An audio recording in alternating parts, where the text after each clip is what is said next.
What डंडे से हमारी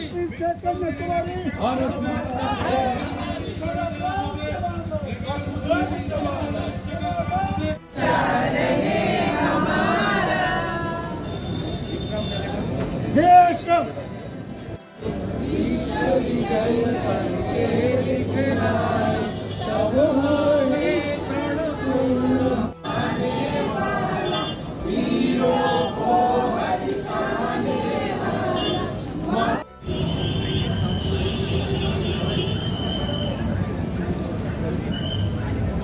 সংগঠনের রাজ্যব্যাপী কনভেনশন আমরা বিভিন্ন জেলায় জেলায় সংগঠিত করে চলেছি। আজকে আমাদের সব কয়টা বিভাগ এবং সেলের আমরা কনভেনশন সমাপ্ত করে শাখা সংগঠনের এটা হলো আমাদের সমাপ্তি কনভেনশন। এটা হবে সেবা দলের নেতৃত্বে।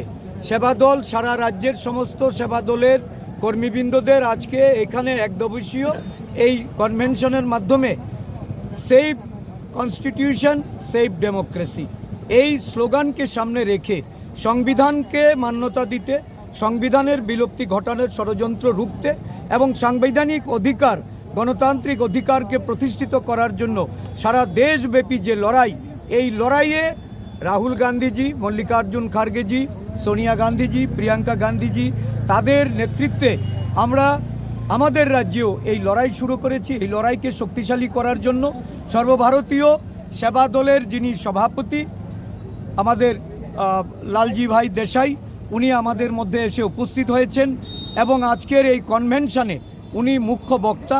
এবং এই রাজ্যের বর্তমান পরিস্থিতিতে একটা অরাজক রাজনৈতিক পরিস্থিতি, গতকালকেও এই মহকুমায় আমরা আমাদের যে কনভেনশনের রাজস্বী হলে একে কেন্দ্র করে যেভাবে পাবলিসিটি করার জন্য আমাদের পতাকা ফেস্টুন লাগানো হয়েছিল সেগুলি নষ্ট করে দিয়ে এই রাজ্যে যে অগণতান্ত্রিক পরিবেশ যারা কায়েম করে রেখেছে তাদের বিরুদ্ধে গণতান্ত্রিক লড়াই লড়ার জন্য সেবা দল মাঠে নেমেছে। আগামী দিন এই সংগঠন আরও এই রাজ্যের সাধারণ মানুষের কাছে বার্তা দিতে চাইছে যে আরএসএসের ষড়যন্ত্র, বিজেপির ষড়যন্ত্র রুখতে কংগ্রেসই একমাত্র বিকল্প। গোটা রাজ্যে এই পর্যন্ত আপনারা এই জাতীয় কর্মসূচি কয়টা পালন করেছে? এটা নিয়ে এটা হবে 9টা, এটাই টোটাল 9টা সর্বশেষ। হ্যাঁ।